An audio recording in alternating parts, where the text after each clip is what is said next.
Hey everybody, this is Darren Echoes, and I am about to do my science activity, chromatography. Here I have my setup. I'm using the tip of this cup with the top with food coloring in it. I have my Q-tip or my toothpick here, and my tumbler with like an inch of water, and then I have my paper towel. So I'm gonna go ahead and dip my um, thing into the food coloring. And I'm going to place the dot there. All right. Now I'm going to put this in the tumbler. I'm going to make sure that the dot doesn't touch the water. That only the tip of the paper towel touches the water. Now we're going to watch the as the liquid starts to move past the solid, past the food coloring.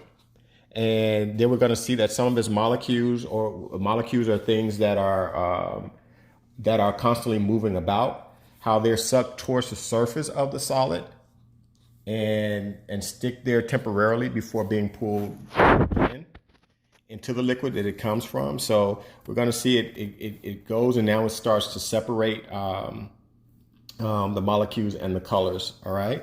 So this exchange of molecules between the surface of the solid and the liquid is a kind of adhesive or gluing called adsorption.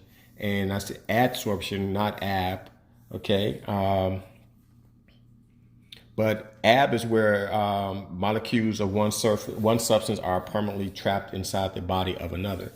All right. So one thing that we want to do, we want to always try and deal with students with cognitive conflict, meaning that, this is something new. They may be struggling with trying to get this. We always want to, try and apply some type of learning theory. And in this subject, in the chapters that we just did, we looked at Piaget and we looked at Vygotsky. And Piaget believes that observation and interaction with the physical leads to construction of knowledge, which I strongly agree with. And then Vygotsky believes in his zone of proximal development, which is represented in three areas. The first one is beyond current ability, meaning that students aren't able to do certain things without, like this, because they haven't been exposed to it. And therefore it's not in their brain, I guess not in their mind. And then there's the ability to do it with assistance like we're doing today. So this activity is being done with my assistants in the class. My goal is, or our goal in science is to have students to be able to do these types of activities alone. So for me, both Piaget and Vygotsky go hand in hand with this science, because observation is what science is about, and interacting with the physical or with the experiments, or and seeing what happens. And that constructs knowledge as we go, so we get that conclusion. Whereas Vygotsky believes in that community and culture are as central parts to constructing knowledge. And as we know, science is not a loner discipline.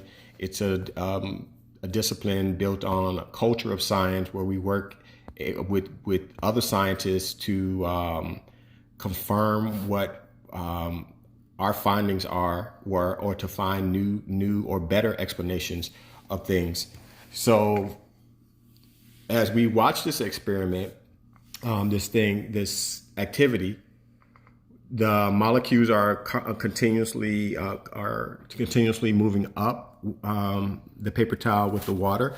And as you see, it was darker at the bottom, and then it got lighter. It's getting lighter, and then it seemed like it gets pulled back into the original color, then it disperses to something lighter. So I would think that as it moves further up, it's going to become lighter, and the colors are going to, the molecules are going to disperse and become less vivid as the color that it started with.